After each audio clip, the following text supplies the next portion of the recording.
नदी के किनारे बसा एक छोटा सा गांव था, शांत, सादा और सच्चाई से भरा। इसी गांव में रहमान परिवार रहता था। ज्यादा अमीर तो नहीं थे, पर दिल के बहुत अमीर थे। सिर्फ मेहनत, ईमान और अल्लाह पर भरोसा, यही उनकी असली पूंजी थी। वो महीना था रमजान का। पूरे गांव में रौनक थी, मगर रहमान परिवार के घर में हालत कुछ अलग थी। घर का राशन धीरे धीरे खत्म हो रहा था। जो कुछ बचा था वो बस 2-3 दिन का खाना। लेकिन इसके बावजूद उनके चेहरे पर कभी शिकायत नहीं दिखी। हर शाम इफ्तार के वक्त वो सब मिलकर बैठते, खजूर के कुछ टुकड़े और पानी से रोजा खोलते, फिर मगरिब की नमाज पढ़ते और अल्लाह का शुक्र अदा करते।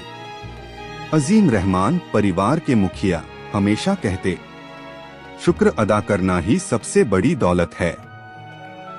जब इंसान अपने पास की चीजों की कदर करता है, तब अल्लाह और बरकत देता है।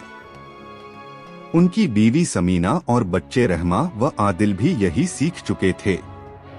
भूख चाहे लगे, लेकिन दिल में उम्मीद कभी नहीं मरनी चाहिए।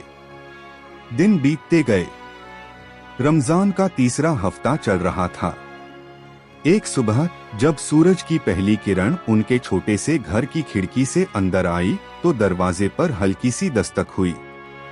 अजीम ने दरवाजा खोला तो सामने एक अनजान मुसाफिर खड़ा था। कपड़े धूल भरे थे, चेहरा थका हुआ, मगर आंखों में एक अजीब सी रोशनी थी। अस्सलामु अलैकुम भाई, उसने कहा, थकी हुई लेकिन सच्ची मुस्कान के साथ। मैं कई दिनों से सफर में हूँ, थोड़ा खाना और आराम मिल जाए तो बड़ी मेहरबानी होगी। अजीम ने बिना कोई सवाल किए मुसाफिर को अंदर बुलाया।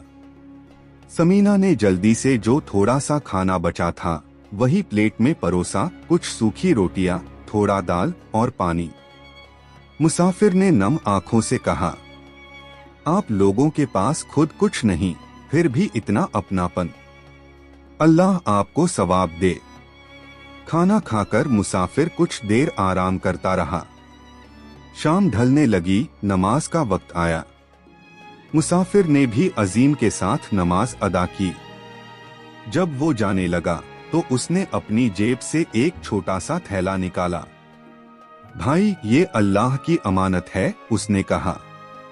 मुझे ख्वाब में इशारा मिला था कि मैं इस गांव में आऊंगा और एक नेक परिवार को मिलूंगा। शायद आप वही हैं। अजीम ने थैला लेने से मना किया। भाई, हम ये नहीं ले सकते। हमने तो सिर्फ अपनी जिम्मेदारी निभाई है। मुसाफिर मुस्कुराया। अल्लाह की रहमत का तोहफा कभी ठुकराया नहीं जाता। इतना कहकर वो चला गया और फिर कभी नहीं लौटा। जब अजीम ने थैला खोला तो अंदर सोने चांदी के सिक्के थे, इतने की महीनों की जरूरत पूरी हो जाए। अजीम की आंखों में आंसू आ गए। वो जमीन पर सजदा में गिर पड़े। सुभान अल्लाह, ये तेरी रहमत है या रब। पूरा परिवार रो पड़ा, मगर वो आंसू खुशी और शुक्र के थे। कुछ ही दिनों में गांव भर में ये बात फैल गई। अल्लाह ने रहमान परिवार की मदद एक मुसाफिर के जरिए की। लोग हैरान थे। कुछ ने कहा शायद वो कोई फरिश्ता था। कुछ बोले वो कोई अमीर मुसाफिर रहा होगा जो नेक दिल लोगों को ढूंढता था। मगर अजीम बस इतना कहते, हम नहीं जानते वो कौन था, मगर इतना जरूर जानते हैं कि अल्लाह अपने बंदों को कभी अकेला नहीं छोड़ता। जब इरादा नेक हो तो रहमत अपने रास्ते खुद बना लेती है। उस दिन के बाद रहमान परिवार का घर जैसे बरकत का घर बन गया। जो भी आता उन्हें वहां सुकून महसूस होता। अजीम ने उस दौलत का एक बड़ा हिस्सा गरीबों और अनाथ बच्चों में बांट दिया। उन्होंने कहा, अगर अल्लाह ने हमें दिया है तो जरूर किसी और के हिस्से का भी इसमें हक है। गांव के लोग रहमान परिवार को अब और ज्यादा इज्जत देने लगे। लेकिन अजीम और उनका परिवार पहले जैसे ही सादे बने रहे। वही नमाज, वही शुक्र, वही विनम्रता। रमजान का आखिरी रोजा आया।